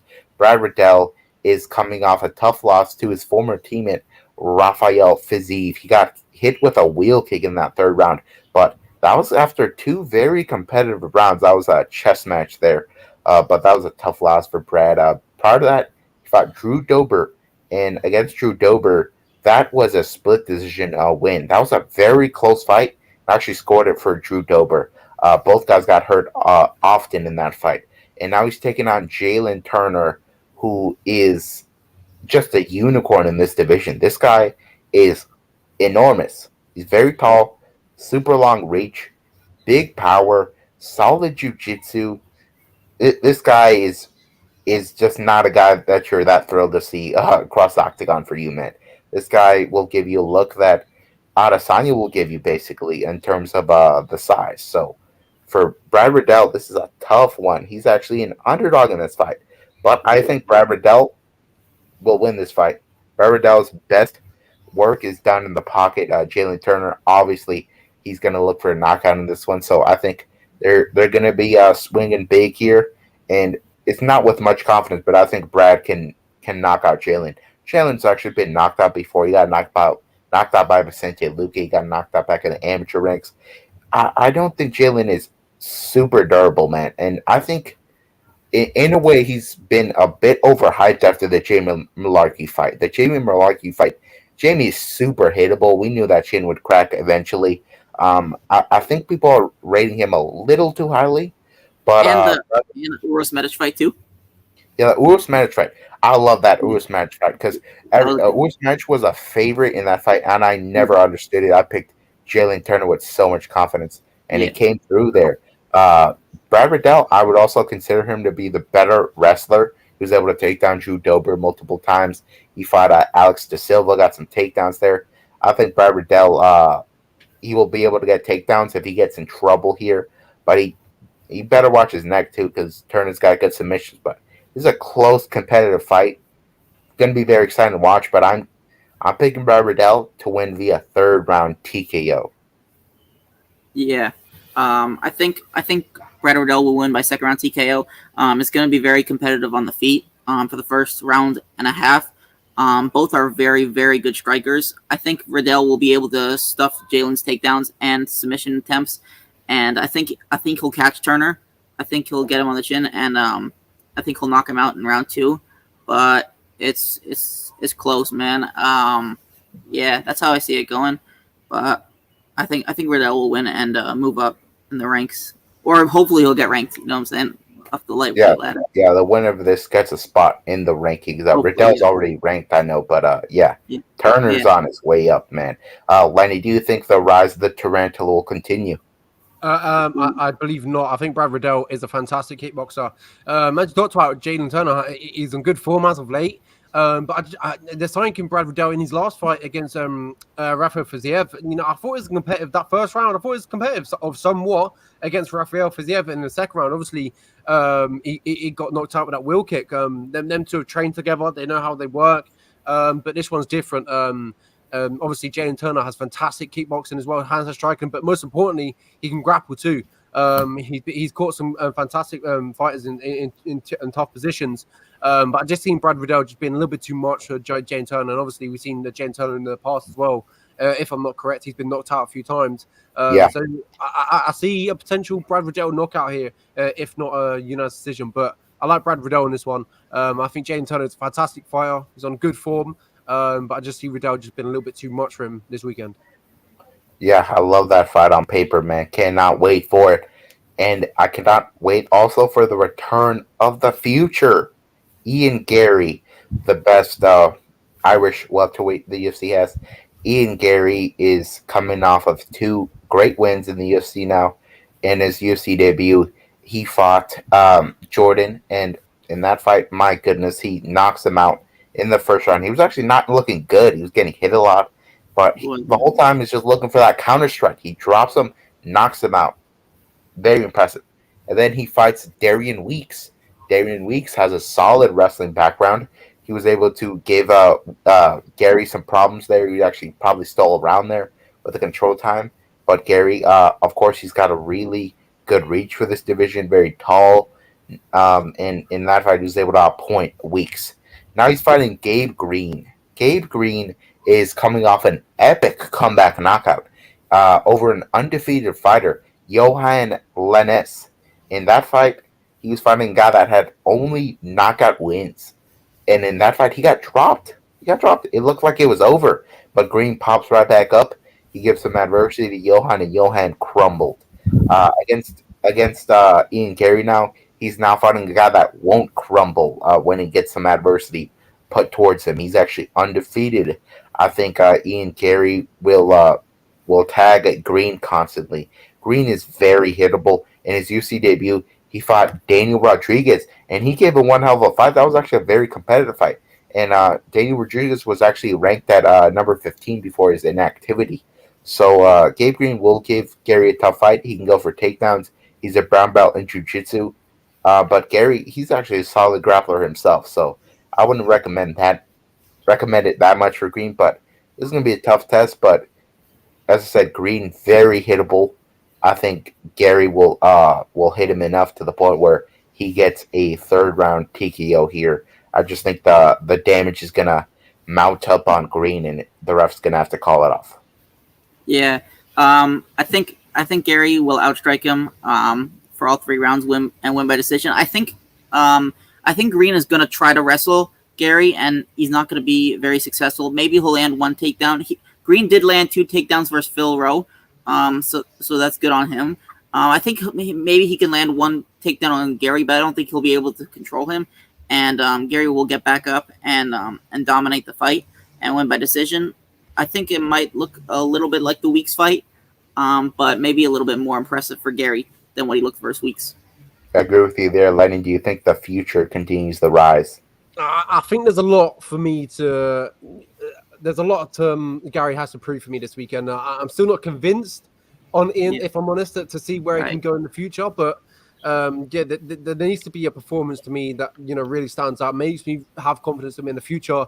And the first 2 fights, I'm going to be honest. The first one I talked about was getting clipped. It was tricky. Yes. The second one, he got the job done. He done what he needed to do against Darren Weeks, but against Gabe Green, I need to see this performance where he doesn't get clipped or he doesn't get touched, and he puts his opponent away clean and looks fantastic. And obviously, when he gets on the mic, if he gets on that mic, he's going to earn himself obviously them followers. A very, very good speaker, but I'm just not sure on Ian Gary. But having said, when this matchup got announced, I believe I texted Oscar. I said I don't like this matchup for Ian Gary. So who knows?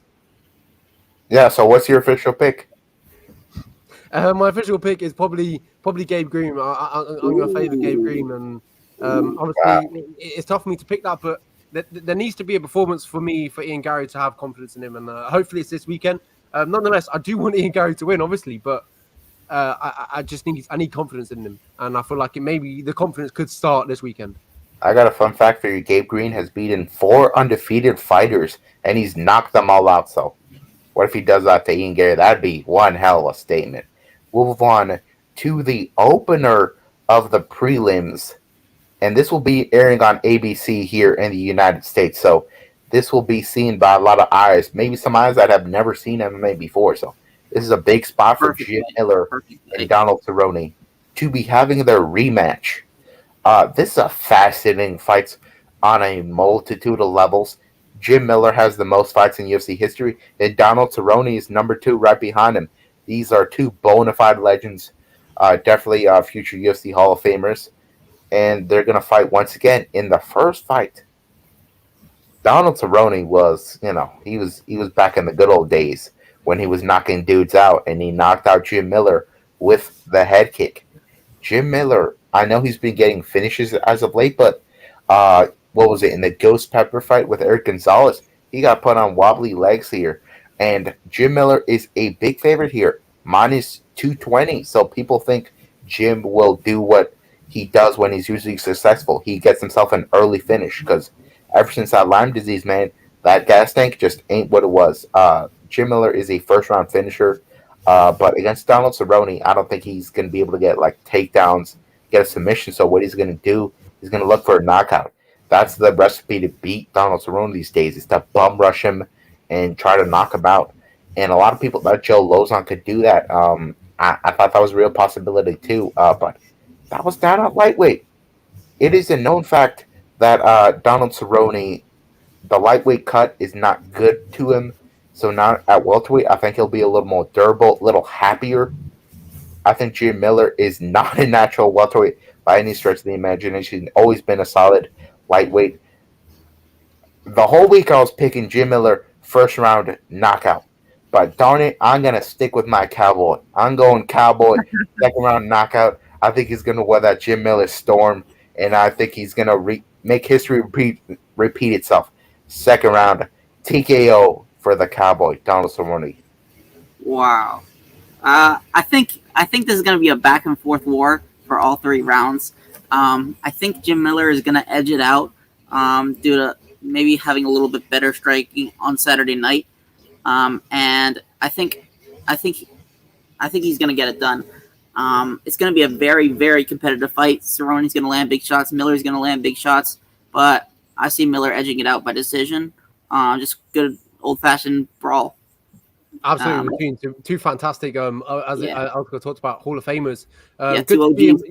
It's crazy to see how these are on the prelims. 2 Hall of Famers and the first fight of prelims is ridiculous. At the same time, though, it is perfect for ABC to see 2 legends like that. Absolutely agree. I mean, if this is your first look at MMA and you see Jim Miller versus Donald Cerrone, you ain't gonna have a clue who they are, but what they've been through is ridiculous. Yeah. It's a great fight. I think it's gonna be a back and forth brawl. No takedowns, just slugging it out. Absolutely, I'd love to see that. Obviously, Jim Miller, I would probably like to shoot a takedown at one point, but I'm not too sure. He's got good accuracy. His takedown average is obviously 1.61. I've seen there. I think this is going to be a good one. I think Cerrone is going to keep it at range. I think he's going to use his kickboxing experience and his striking experience. Obviously cut down to 155 pounds. Less than a week ago. So it'd be interesting to see how he's recovered from that. But obviously, he's probably recovered well. So. Eating probably well back at welterweight. I mean, this is a fight where we need Donald Cerrone to, he wants that run back at 155 pounds. Obviously, it's a welterweight, but I think it's going to start here. Yeah. It's gonna be a close range fight. You know what I'm saying? It's gonna be competitive, and it's gonna be fireworks. Absolutely. I think we lost Oscar for a moment, so we'll quickly swiftly move on. And next one is a fantastic one. Middleweight, Uriah Hall versus Andre Muniz. Grappler, striker, which one you got? I think Uriah Hall is gonna. Oh, man, this is a tough one, man. I think Uriah Hall will win by second round knockout. Andre Muniz is gonna go for the takedowns. He's gonna go for the submissions. Uriah Hall, I believe, will be able to fend off Muniz's attacks, and I think he's gonna catch Muniz and win by knockout in round 2. But I could really see this going either way. This is really close, but I think Hall's gonna win by TKO round 2. Yeah, this is, as you talked about, a very close fight. Uriah Hall coming off the back of Sean Strickland. And Andre Muniz, a fantastic grappler, as we saw against Jacare Souza when he snapped his arm. Ridiculous. And his last fight as well, Eric Anders, another armbar, 3 armbars in a row from Muniz. So it shows where he shines. And if you look at Uriah Hall, last time he got submitted, I don't believe he ever has, if I'm correct in saying. But yeah, this is a fantastic fight. He's fought Chris Weidman back in the day in 2010, and now he's fighting all the way back still in 2022. So he's been going for a very long time, but I think the time is now for the new generation. I think Andre Muniz is that new generation. He's a fantastic grappler. His striking's getting better as well. So I'm very confident Andre Muniz gets this one done. And I believe he has all the makings to even submit Uriah Hall. Yeah, so I just forgot to plug in my charger. Sorry about that, guys, but I'm very excited about this fight. At middleweight, I think there's no way this fight goes to decision. Andre Muniz has been knocked out 4 times in his career, like straight up knocked out. Uriah Hall is a knockout artist. He's one of those guys that actually tends to rely on the knockout. In terms of winning minutes, Uriah's not that good at winning minutes. He was fighting Bavon Lewis, a guy fresh out of the Contender Series, and he was getting pieced up for 2 rounds, and at the end of the 3rd round, he clips Bavon, knocks him out. Against Krzysztof Jotko, Jotko was outpointing him, and then he knocks out Jotko. So Uriah Hall is a guy that kind of needs a finish to win. Muniz, on the other hand, it's no secret that this guy is a phenom on the ground. He is one of the only people to ever submit Jacare Souza, and he did it in vicious fashion. It sounded like a carrot was snapping. He broke Jacare's arm there. And then against Eric Anders, he proved that wasn't just a fluke. He goes down, takes down Eric, gets the same exact submission, a belly down armbar. Crazy. Against Uriah Hall, when he fought Antonio Carlos Jr., he was controlled a lot there. I think Muniz is actually better than Carlos Jr. in terms of offensive jiu-jitsu. I think Muniz will be able to get himself a takedown. And Uriah, he's never really proved to have outstanding submission defense. I think Uriah will get himself a submit here. 1st round armbar. Muniz just has that incredible armbar that nobody can really defend from the looks of it. If he cannot get those takedowns, Uriah will have something waiting for him, and something that knocks him out. I cannot wait for this one. We're going to see an epic finish either way. Yeah, my prediction was Uriah Hall TKO round 2. I think he'll be able to stop some of the takedowns. It might be a hot take, but I think he'll be able to stop Muniz's takedowns and win by knockout round 2. Wow. I think. Yeah, Muniz is actually a huge favorite in this one. Everybody expects him to submit him. So, hey, if you want to put down some money on that, go ahead. It'll definitely pay out some solid juice. Lenny, did you make your pick here? Yeah, I did. I picked Andre Muniz. I think he's going to submit Uriah Hall. I talked about the grappling. I also talked about the Andre Muniz. The striking is getting better, but I talked about, if you look at his previous track record, his 4 losses all come via by knockout. So you'll be watching this one with 10 ties. Yeah, cannot wait for that one. We'll move on to the next fight at women's flyweight. Jessica I at 15-10 taking on Macy Barber at 10-2. Macy Barber, a lot of people thought she had a chance at becoming the youngest champion, but she really, kind of let a lot of people down there. She fought Roxanne Modafferi I just look at her knee there, and of course, unfortunate, lost that fight. And then she comes back. She fought Alexa Grasso, and in that fight, she started slow. I mean, Dustin in the chat says Macy, no future fighter. I'm not sure I see Macy as a future champion. She's got some limitations. Of course, she's still very young, man. Still could improve a ton. In her last fight against Montana De La Rosa, a lot of people thought De La Rosa had a chance. They thought De La Rosa could take her down. But Macy Barber was the physically stronger fighter in there. She was able to defend every takedown attempt and get her up against the cage and land a lot of clean strikes. Against Jessica Ai, she could probably do the same. But I think Jessica Ai, she's a versatile fighter. She can win a multitude of ways. She can out-grapple some people.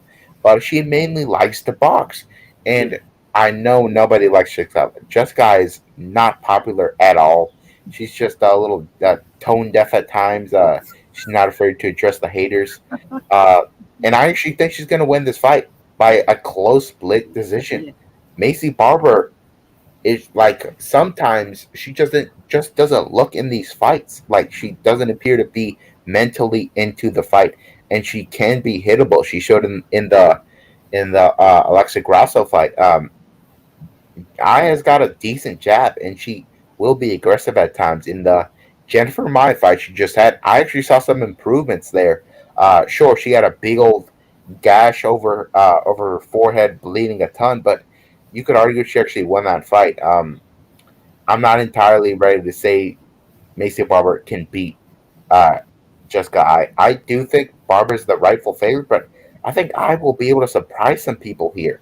I do think that that this will be a close and competitive fight, and I might just be able to snag out a split decision win here. It's going to be close. Yeah, I think this fight is going to look like the Barber versus De La Rosa fight that we saw back in April. I think Barber will be able to make it a very dirty fight in the clinch, get Ai down, control her on the ground and along the fence, and really just make it a dirty fight. I think Barber's going to win by unanimous decision, maybe 2 rounds to 1. But I think Barber will edge it out, just making this a grimy and dirty fight along the fence, like she did with De La Rosa. Yeah, would not surprise me there. Prior to that, she was like a brawler, just going for that knockout. Yes, but she changed her style. I was about to say she changed her style. Yeah, it doesn't work well on everybody. Jessica Ai, in terms of knockouts, Valentina Shevchenko is pretty much that deadly head kick. That's my favorite KO of all time. That was in Chicago. Yeah, my hometown. A lot of people forget that everybody says that Katlyn Chookagian beats everybody. She beats everybody that's not the champion. She lost to Jessica Ai. She lost to Jessica Ai, and she lost to Jessica Andrade, by the way. So the Jessicas are really getting her, man. So Jessica Ai, she's one of those people that has been in that mix for a while. I know against Joanne Wood didn't look that good. Against Jennifer Mai, she got cut open bad. But a lot of people are just writing her off like she's some bum. She's not. She can really hang in there. And I think she's going to surprise people and beat Macy Barber. And she's tough. She's very tough. Lenny, have you made a pick for this fight? Sorry, what did you say? Lenny, have you made a pick for this fight? No, absolutely not. I would love to, though. But Macy Barber, absolutely no confidence in her, if I'm honest. If you look at her last few fights against Miranda Maverick, who I believe she lost, I think that she went the other way. That night. And obviously in the Roxanne Modafferi fight, where obviously her knee blew out, but kind of maybe the occasion got to a little bit. But Jessica Ai as well, not on the best of run as well as of late. This one's a very, very tough one to pick, if I'm honest. But I'm favoring Macy Barber, but there's really, really not a lot of confidence in that pick. Yeah, and a lot of people are confidently picking Barber. I don't really see it. Ai's got very high level experience there. In fact, she worked her way to the title shot there. So very good test for Barber too. If she wins this one, we'll definitely see some improvements out of her. We'll move on to the next fight at middleweight. Brad Tavares taking on Dracus Duplessy, we'll call him DDP if you don't want to pronounce that name. Brett Tavares, he's a guy that's been pretty inactive, man. He used to be more active back in the day, after his Ultimate Fighter days. But in his last fight, he took on, who was it? Was it Omari Akhmedov?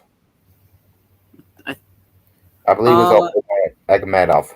And in the Omari fight, 264, I think. UFC 264. Yeah, he did, yeah. So against Omari, Dagestani wrestler, he stuffed pretty much all of those takedowns and pieced him up on the feet in rounds 1 and 2. But in round 3, Omari was able to hurt Brad in that fight. That really surprised me there. Brad's durability is not what it used to be. He once went 5 hard rounds with Israel Adesanya back in the day.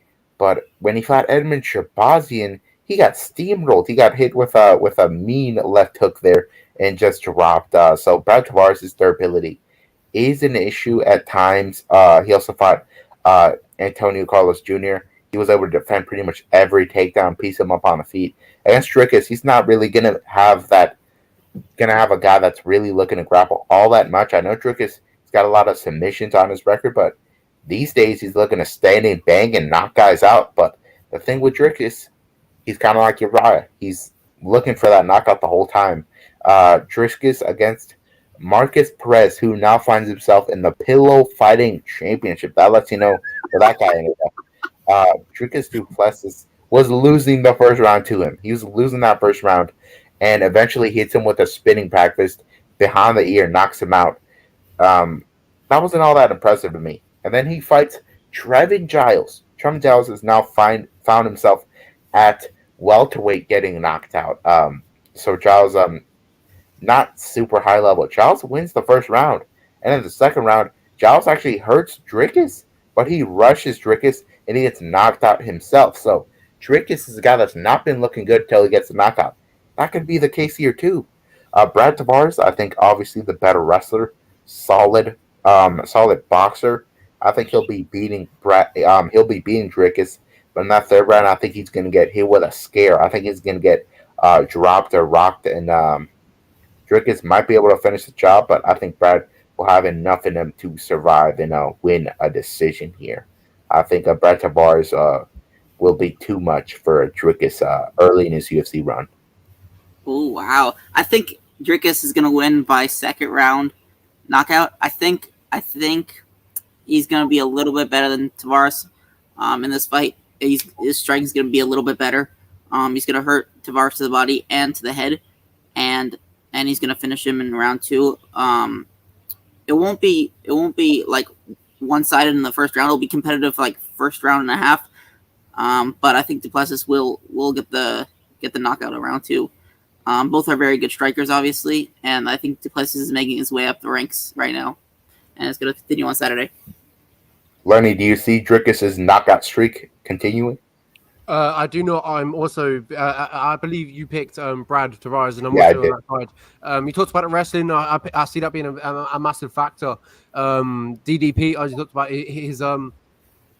his striking is good, but obviously that grappling's got to get tested. He has been knocked out in the past against Stoldich as well in KSW. You know, he got some Gareth McClellan in EFC Africa. But yes, this is a fantastic matchup. I think the grappling is going to be a massive difference. DDP, I think, is maybe going to be not I've maybe overwhelmed with the grappling of Brad Tavares, being able to control him. But obviously, if you look at the takedown action, the takedown average of Brad Tavares, not the greatest, but I see it becoming a factor. And obviously, when you're trying to get up the rankings in the middleweight division, you've got to pass these Brad Tavares tests, the Uriah Hall tests. So who knows? The DDP could pass it with flying colors this weekend, but I just see Brad Tavares being able to control him on the ground with his wrestling. Very exciting fight. I think we're looking at a lot of tests here for guys. We got Dracus going against Brad, Macy against Jessica, Andre against Uriah, Ian versus Gabe, Jalen versus Brad. Jeez, we got a lot of tests for guys on this card. So we may see some stars rise or stars fall. Very excited for this card. Now we'll move on to the opening fight of the early prelims. Jessica Rose Clark versus Julia Storia Lenko. This is a very interesting one because Jessica Rose literally lost to the same style fighter in their last fight. She fought a judoka in Stephanie Egger. I think Stephanie Egger is definitely better at judo than Julia, but they're the same kind of fighter. Julia will look for that head and arm throw, that judo throw, and she'll look to get an armbar soon after. In fact, that's the only way she wins these days. But the thing with Julia, she came from the Ultimate Fighter, and she did not get signed off the Ultimate Fighter, but eventually she got into the UFC, and since then she's not gotten a single win. She got in the UFC off a split decision win over Lisa Verzosa, and then after that she took on Yana Kunitskaya. By the way, I picked her to beat Yana, but she got dominated and lost that decision. And then she fought Julia Avila. She herself got submitted in that third round, and then she fought Alexis Davis and lost via unanimous decision. But against Davis, she almost broke her arm in that first round. Very close. And Davis is a black belt, so she's super dangerous down there. But the thing with Jessica Rose, she has to fight smart. In her last fight, she had some performance anxiety, and she fought Stephanie Egger. The game plan was not to engage in a clinch, but she went ahead and did it anyway, and she got hit with that judo throw, and she got caught with armbar. She kind of looked like a fish out of water down there defending that armbar. That's a major concern against Julia. But the good news is, Jessica's the better wrestler in this fight. Yes. She can defend takedowns, but the judo throws, that is a concern. But on the feet, much better striker. Julia, actually, her striking did look solid against Davis, but obviously Jessica Rose will have the advantage here in the striking. So I think Jessica Rose will win a decision here, but do not bet on it because she could get armbarred at any time in this fight. Yeah, I think Jessica Rose Clark is better all around. I think she's going to control the majority of this fight by her striking and with her wrestling. She's going to take Julie Stoliarenko down multiple times, control her on the ground, and cruise to a decision win. And it's going to be another win for Jessica. But it's a semi-close fight. But I think Jessica Rose Clark will win. I think she's just a little bit better everywhere. Lenny, do you think Jessica Rose can avoid those arm bars? I mean, if you look at Stoliarenko's record, armbar. So as you talked about the judo as well, and if you look at Jessica Rose Clark in her last fight, got submitted by one. So it's a tough one. Yeah. Stoliarenko, not gonna lie, not a lot of confidence. Seeing her step onto the scale at one time, she's fallen off, and that was a crazy situation. But yes, Jessica Rose Clark, I believe has all the makings of getting back to the win column. She just got to avoid the grappling, just got to avoid getting taken down, and if she does, I think it's an easy path to victory. But easier said than done, obviously. Easier said than done. I think Jessica Clark has got one. I think it's a tough matchup for her to test her grappling. A fight that she probably needs to get tested to, but yeah, I think Jessica Clark is going to come out of this one. But as we talked about, not one to really bet on. Definitely going to go to the scorecards. If it doesn't go to the scorecards, Jessica Rose Clark gets submitted. If you need a confidence booster, Jessica Rose Clark is walking out to the theme song of the Heartbreak Kid, Shawn Michaels. So she's going to be challenging HBK's energy in there. And if you know HBK, that guy always shows up and performs like a beast. So hopefully Jessica Rose Clark has overcome that performance anxiety, and she puts on a show to start off an epic UFC 276 card. Absolutely, we've got a fantastic fight card this weekend. I can't wait. Adesanya, Volkanovski, Max Holloway. I mean, the list goes on and on and on. I'm super excited. But what's that one fight that you're really looking forward to? That you're gonna watch? I'm really thinking it's Alexander Volkanovski versus Max Holloway. I'm a huge fan of both guys. I don't really want to see either lose. But I think Volkanovski's firing on all cylinders right now. So that's going to be the highest level matchup on the card, and it's truly neck and neck. Yeah, for me, it's Sean O'Malley versus Pedro Munoz to see if Sean O'Malley is really the real deal when it comes to top 10 rankings. Is he good enough for that? And we're about to find out, and I can't wait. It's going to be a banger. Absolutely, and we do have PFL this weekend, but that's Kelleher versus Young. If you want to quickly top up on that, I don't mind. Yeah, sure. Sure, they got some solid names on that PFL lineup right there. In the middle, we have Kelleher versus Caitlin Young. This is a squash match, as they say in the business. Kelleher will do whatever she wants to Caitlin. Caitlin has a 500 record. It's even in terms of wins and losses, and she has a draw, so you can actually say she lost. She's not won. She's not won more fights than she's won fights. So Kelleher will get a takedown. She will get an easy armbar or ground and pound. It's literally that simple. And in the co-main event, we have Roy McDonald as well. You think Kelleher will get an easy finish in this fight? Yeah, she's gonna dominate Caitlin Young and finish her inside of 2 rounds. It's gonna be a submission or a TKO ground and pound. It's gonna be easy work for Kayla. Yeah, I'm just waiting on that Kelleher Cyborg fight because that would be certainly epic. But that doesn't appear to be happening anytime soon.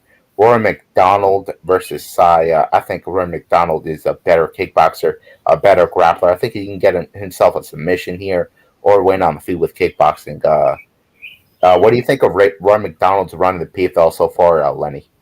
I mean, if you look at his record, coming into the PFL, he's off the back of Bellator. That defeat, if I'm correct, was it Lima?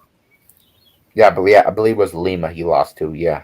Yeah, and then obviously came into PFL, lost to T-Bow, could have went his way, lost to Ray Cooper, definitely lost that one, and then the Brett Cooper in the one in the last fight got that submission win. Started off against Curtis Minard, obviously got that submission win as well.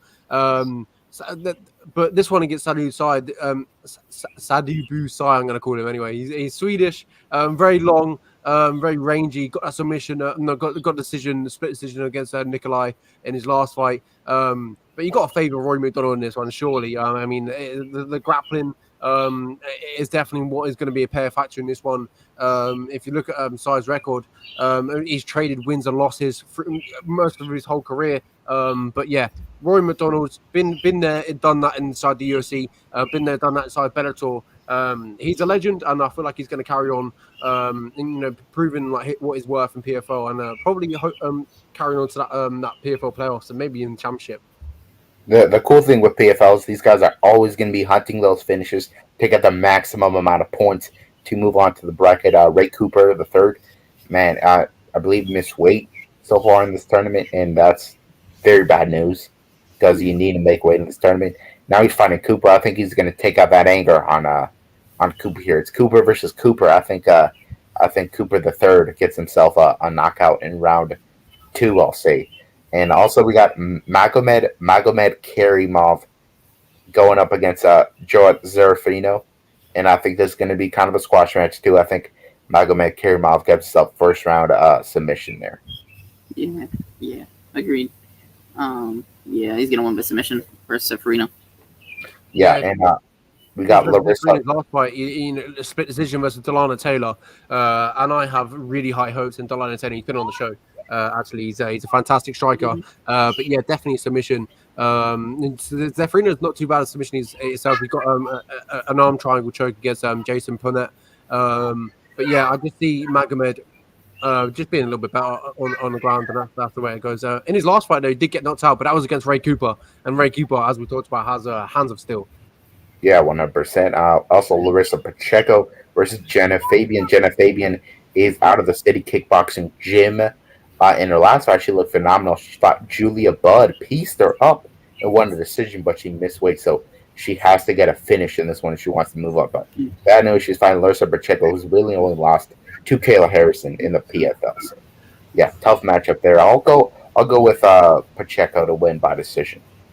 Well, that pretty much wraps up with the MMA this weekend. Obviously, the big card, UFC 276. Man, it's going to go down. I absolutely can't wait. I feel like there's going to be a lot of talking points that we'll have next week. 100%, man. The recap episode will be so much fun to talk about. As I said, it's all big names, all the names people know up and down on the card. For goodness sake, they got 2 Hall of Famers on the prelims, man. So there's a lot to love, and there's nothing like a big fight week. Sure, those fight weeks are fun and all, but once you get that feeling in the air, man, that there's a big fight rising, there's nothing like it. And We got the best kickboxer in pretty much in MMA, Adesanya fighting. And we got Volkanovski, Holloway. Just a lot of prospects being tested too. So cannot wait for this fight. Absolutely. Yes, It's going to be a fantastic fight card. Can't wait. Obviously, thank you, Manny, as well, for joining us. Where can they check you out? Thank you. I appreciate the invite. Thank you, guys. Check me out on Instagram at MMA Ideas. Shoot me a follow and follow MMA Unhinged and MMA Heads on Instagram too. Great content. You're welcome back anytime, honestly. If you're free, you know, help yourself. Thank you. I appreciate it. Thank you, guys. All right. So that about wraps it up for this episode of the March and Silva MMA show. Maybe we have another podcast on the horizon. Lenny and Many. That could That work. would be a catchy name. Hey. Actually, we didn't do Silver Slips actually for UFC 277. Oh yeah, Silva slips. So in terms of a betting perspective from this card, I think there's a lot of great opportunities. I think Israel Adesanya by knockout. That's just lock that in, man. I think Jared Cannonier won't be able to handle the counter strikes that come his way. And also in the co-main event, I say bet that to go to decision. And also bet Hall versus Muniz not to go to decision.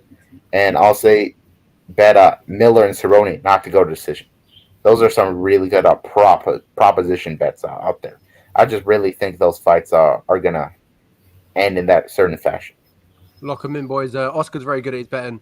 I think next week we'll have, as I talked about, a lot of talking points. But yeah, this pretty much wraps up the show. 1 hour and 50 minutes. We've probably chewed everyone's ears off, so we'll probably let them go. So thank you very much for joining us. We'll talk to you all next week, Tuesday, 12 p.m. Central and 6 p.m. British summertime. So thank you all for joining us. We'll talk to you all next week. Obviously, Manny as well. One last thank you, and we'll talk to you all next week. Thank you very much for joining us, and we'll see you all in the next episode. Yes, sir. Thank you. I didn't click end.